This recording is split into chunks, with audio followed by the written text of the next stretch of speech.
पूर्ण एपिसोड पाहण्यासाठी डाउनलोड करा सोनी लिव्ह ॲप।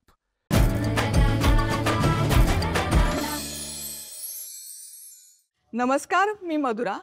आज काय बनवूया या जगातील सर्वात कठीण प्रश्नाचं उत्तर सोपं करायला मी आली आहे। चला तर मग सुरुवात करूया। आज काय बनवूया?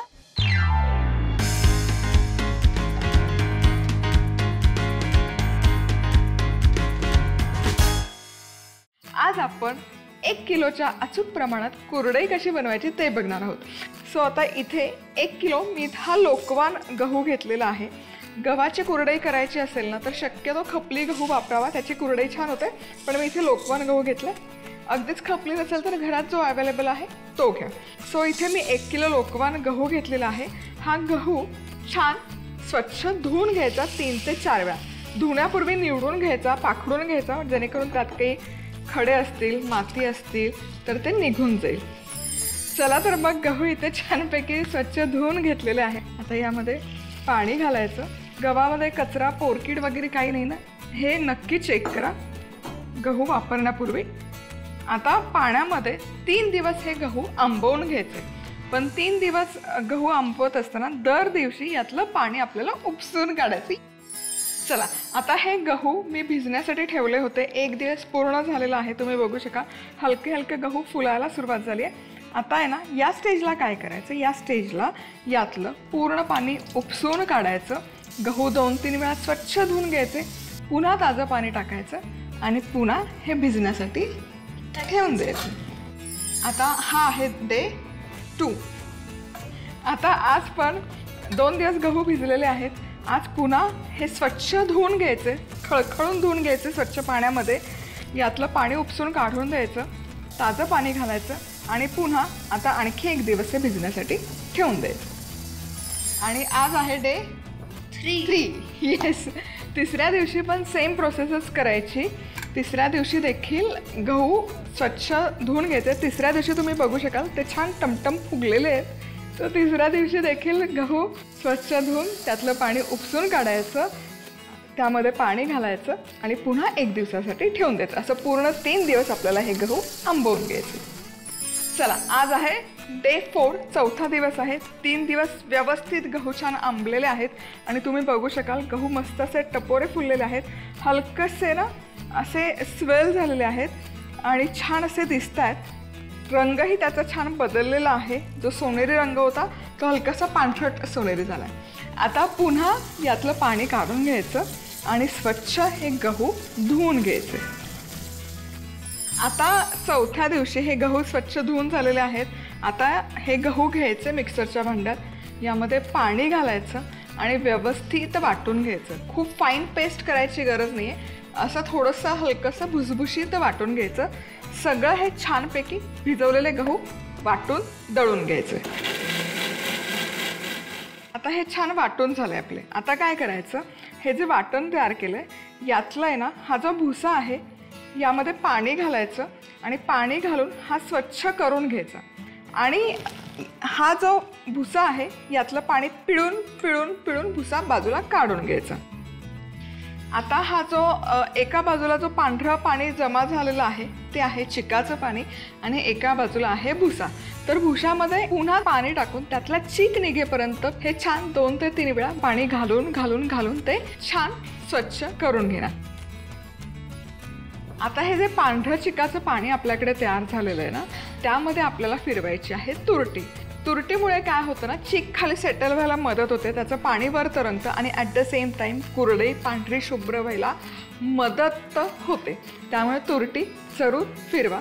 आता तुरटी फिरवल्यानंतर त्यामध्ये पुरेसं पाणी ठेवल्यानंतर हे झाकण ठेवून हा जो चीक आहे हा 1 दिवस मी आता ठेवून घेणार आहे। चला, तर इथे हा जो चीक आपण रात्री सेट करण्यासाठी ठेवला होता, 1 रात्र झालेली आहे आणि इथे तुम्ही बघू शकाल पाणीवर फेसचं पाणी तरंगतंय, म्हणजे आंबलेलं पाणी तरंगतंय आणि चीक खाली छान सेटल झालेलं आहे। आता काय करायचं, आता एक पातेलं घ्यायचं आणि या पातेल्यामध्ये हे वरचं पाणी सगळं काढायचं। चीक डिस्टर्ब नाही झालं पाहिजे, हे पाणी हलकं हलकं वरचं काढून घ्यायचं। वरचं पाणी काढून झाल्यावर जो खाली राहतो पांढरा शुभ्र तो चीक, हा काय करायचं, हा आधी ढवळून घ्यायचा काढण्यापूर्वी, कारण हा खाली बेसला खूप बसतो, चिकटून बसतो, त्यामुळे हा पूर्ण मोकळा करून घ्यायचा. आता हा पूर्ण मोकळा केलेला चीक आहे, हा आता काढूयात आपण पातेल्यामध्ये. आणि हा मोजून घ्यायचा किती भरतो चीक.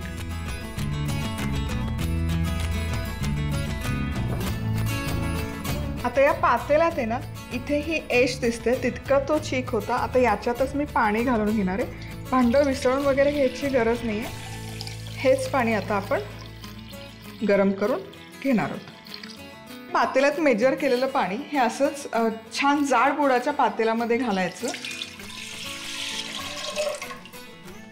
यामध्ये मीठ घालते चवीपुरतं, साधारण 1 मोठा चमचा. आणि याला एक छान उकळी काढायची या पाण्याला. तर पाण्याला छान उकळी आलेली आहे, तुम्ही बघू शकाल. आता गॅस एकदम बारीक मंद आचेवर करून घ्यायचा. उकळी हलकीशी निवू द्यायची. आता काय करायचं, आता यामध्ये ना हा चीक एका हाताने थोडा थोडा टाकत जायचा आणि दुसऱ्या हाताने मिक्स करत राहायचं. हा चीक मस्त झालेला आहे, त्यावर छान ग्लेज पण आलेला आहे. आता काय करायचं, हे एका बाजूला घ्यायचं. हा खाली चिकटू नये म्हणून काय करायचं ना, अगदी 1 चमचा बेसला गरम पाणी टाकायचं. दॅट्स इट, खूप नाही टाकायचं, 1च चमचा. यामुळे काय होतं, खाली एक पाण्याचा थिन लेअर साठतो आणि हा चीक करपत नाही. यावर झाकण ठेवूयात आणि मंद आचेवर सगळ्यात लोएस्ट टेम्परेचरवर अगदी 5 मिनिटं ठेवायचं आहे. खाली पाण्याचा थर साचलेला आहे, त्यामुळे चीक पातेल्याला करपणार नाही. अगदीच तरी तुम्हाला जर कॉन्फिडन्स नसेल तर मग खाली एक जाडबुडाचा तवा ठेवा आणि त्यावर 5 मिनिटं हे छान वाफवून घ्या. चला, एक वाफ काढली, आता चेक करूयात. वाह, तुम्ही बघू शकाल मस्त असा ग्लेज चढलेला आहे. आता पुढे काय करायचं, इथे हा साचा घेतलेला आहे, यामध्ये ही शेवची प्लेट लावली आहे. आता थंड पाण्यात बोट बुडवायचं किंवा हात बुडवायचं आणि हा चीक काढून घ्यायचा. ते शक्य नसेल तर एखादा असा स्पॅटोला घ्यायचा आणि हा पाण्यात बुडवून हा साच्यामध्ये चीक घालून घ्यायचा. ही प्रोसेस आहे ना, ही प्रोसेस मात्र खूप फटाफट करायची. थोडे कुरडई पाडताना त्याची तार सेपरेट राहील हा विचार करायचा. अशी लांब लांब पाडायची. चीक आहे ना, थंड व्हायच्या आत कुरड्या पाडायच्या. चीक जर थंड झाला तर त्याच्या गुठळ्या होतात आणि ही कुरडई अशी छान इझिली पडत नाही. त्यामुळे गरम गरम चीक असताना ही प्रोसेस करायची. आता हा कागद मी उचलणार आणि उन्हामध्ये ठेवणार. आता या सगळ्या कुरड्या अशा छान उलटवायच्या आणि एक 3 ते 4 दिवस तरी लागतात या पूर्ण सुकेपर्यंत. ऊन नसेल तरी काहीही हरकत नाही, तुम्ही फॅनच्या हवेखाली या व्यवस्थित सुकवून घेऊ शकता. पण सुकल्यानंतर शक्य असेल आणि जेव्हा ऊन येईल ना तेव्हा 1 दिवस तरी ऊन द्या. म्हणजे काय होतं की त्याला पोरकिडे वगैरे लागत नाही किंवा जाळी लागत नाही आणि वर्षभर या कुरड्या छान टिकतात. चला, या कुरड्या पण आपल्या छान वाळवून झालेल्या आहेत, मस्त ऊन दाखवलं आहे. आता तेलही इथे तापवलेलं आहे, तळूया.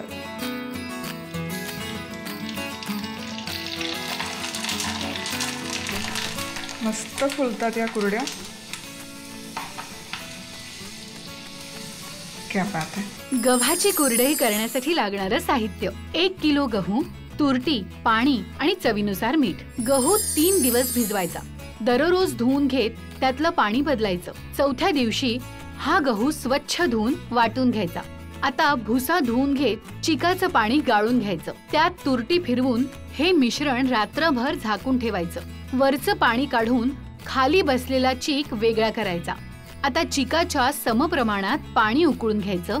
पाण्यात चवीप्रमाणे मीठ घालून चीक थोडा थोडा घालून ढवळून घेत शिजवायचा.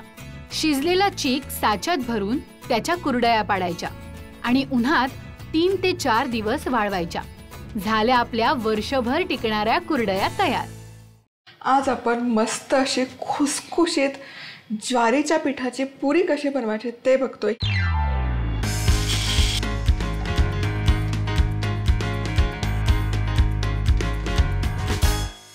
ही पुरी 7 ते 8 दिवस खूप छान टिकते.